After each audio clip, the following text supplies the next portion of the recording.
como funciona o agenda setting, ou então agendamento, que é a característica da mídia de pautar aquilo com que a sociedade vai estar discutindo. Vamos falar mais sobre esse assunto, então clique em curtir, se inscreva e vamos lá!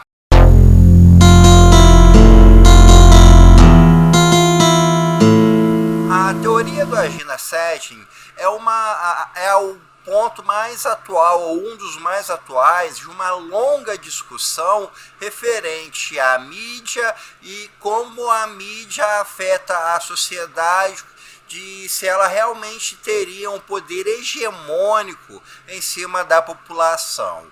A teoria do agenda setting, ou agendamento, ela aponta que a principal característica da mídia, a relação de poder mais significativa e que pode ser melhor percebida, é o seu potencial de definir aquilo que a sociedade vai estar discutindo no momento. Um caso bastante claro disso é o Big Brother. Quando começa o Big Brother, a gente tem uma forte campanha em torno desse programa. Você provavelmente vai conhecer algum amigo que assiste, ou você mesmo assiste, gosta do programa. Então, o Big Brother ele acaba penetrando dentro da sociedade. É um produto midiático que uma emissora de televisão lança, e isso acaba sendo algo que boa parte da sociedade acaba discutindo, acaba se importando, acaba levando em consideração de alguma forma. Ou seja, aquilo que está na pauta das preocupações, dos debates, das conversas dentro de uma sociedade é pautado pela mídia. E é essa ideia que essa teoria nos traz. Para se chegar até essa teoria do agenda setting, é preciso voltar no tempo, porque ela é fruto de uma série de outras propostas que enxergavam essa relação entre o ser humano e a mídia, entre essa comunicação de massa que existe dentro de uma sociedade de massa. Provavelmente o primeiro que lançou essa ideia foi o Karl Marx, quando ele trabalhou a ideia da ideologia. No pensamento marxista, a ideologia seria justamente uma construção sociocultural que é movida pelos detentores dos meios de produção de uma forma a alienar o proletariado, ou seja, o poder de quem detém os meios de produção, a figura do burguês, é quem vai conseguir construir a forma como a sociedade pensa, a ideologia da sociedade, alienando o ser humano. E essa teoria seria melhor trabalhada na escola de Frankfurt, com ideias como a ideia da indústria de massa, de você ter uma indústria de comunicação, de informação, que ela funciona de forma massiva e retirando a capacidade reflexiva da pessoa, que faz parte de um elemento maior, que é aquilo que eles chamaram de razão instrumental. E por sua vez também nos Estados Unidos, na escola de Chicago de comunicação, houve uma teoria parecida, a chamada teoria hipodérmica, que tem esse pensamento mais dentro já de uma definição de comunicação de massa, ou seja, você tem uma comunicação massiva e a população ela responde automaticamente aquilo. Se um jornal diz que algo é verdade, a pessoa vai acreditar naquilo como verdade de forma indiscutível. Aquilo vai justamente adentrar na mentalidade da pessoa e aquilo vai ser uma verdade que ela não vai de forma alguma questionar. Esse tipo de pensamento já teve logo ali no começo do século XX, aqueles que discordavam, não que discordassem dessas teorias em si, mas que apontassem outras formas do ser humano pensar. Isso é muito evidente dentro de um setor da sociologia, que é a sociologia do conhecimento, que vai pensar que o ser humano ele é formado por diversas formas de influência.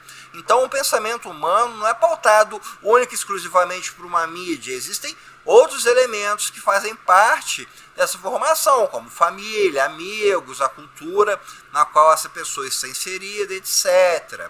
Ao longo do século XX também surgiram outras escolas de pensamento que justamente colocaram uma ótica diferente, e isso até mesmo baseado em pesquisas empíricas. Esse é um caso dos estudos culturais que aconteceram na Inglaterra e também nos estudos culturais da América Latina. Nesse caso a gente pode destacar nomes como do Nestor Ranclini, do Jesus Martim Barbeiro, que foram formas de pensar que deram uma nova ótica para esse modelo de pensamento. Nessa nova ótica que foi citada, existe uma constatação de que quando o ser humano se vê diante de um produto midiático, de um produto comunicacional massivo, que ele não é uma figura passiva diante daquilo, que ele não vai receber aquilo de forma aberta e sem ter nenhum tipo de questionamento. Uma pessoa pode ver uma notícia política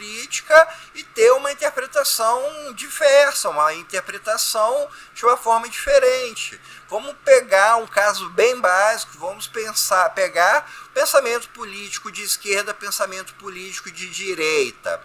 Vamos imaginar que a mídia noticiou uma notícia de que um político de esquerda está envolvido em corrupção. A tendência é que aquele que é defensor do pensamento de direita vai ver isso como verdade, vai usar isso como base para os seus pensamentos, para o fortalecimento daquilo que ele tem como crença.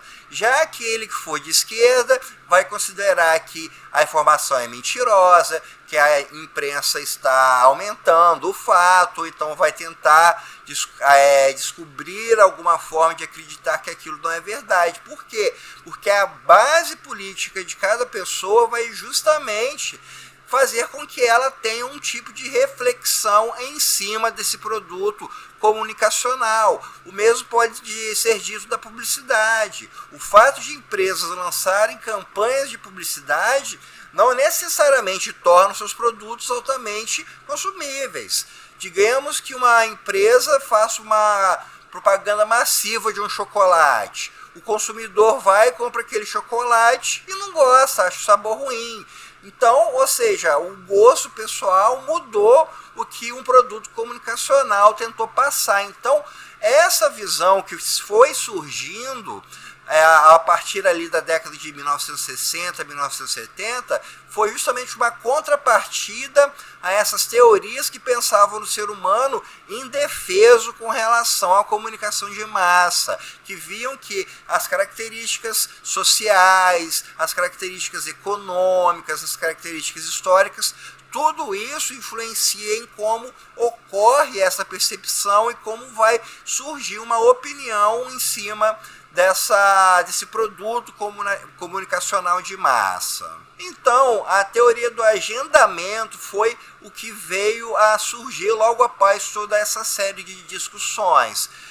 Constatou-se que o ser humano não é vulnerável, não está plenamente aberto a absorver aquilo que a grande mídia, tanto em questões de jornalismo, em questões de publicidade, está passando para ela. Mas então como seria esse poder, com esse papel da mídia dentro da sociedade? O que se constatou é que o papel que a mídia tem apresentado é o do agendamento, é o poder de agendar aquilo com que as pessoas estão preocupadas. As discussões podem ser variadas. Se, por exemplo, a imprensa noticia que um político X foi acusado de algum crime, você pode ter pessoas que defendam, você pode ter pessoas que apoiam, você pode ter uma série de argumentos em torno. Porém, O ponto da discussão é aquele que foi determinado pela mídia. Então a gente pode pegar entre diversos pontos dentro da sociedade, como a vida de celebridades, questões econômicas, questões políticas, ou questões, assuntos esportivos, enfim, todo esse monte de produtos, de monte de informação que a gente recebe, ela vai gerar discussões,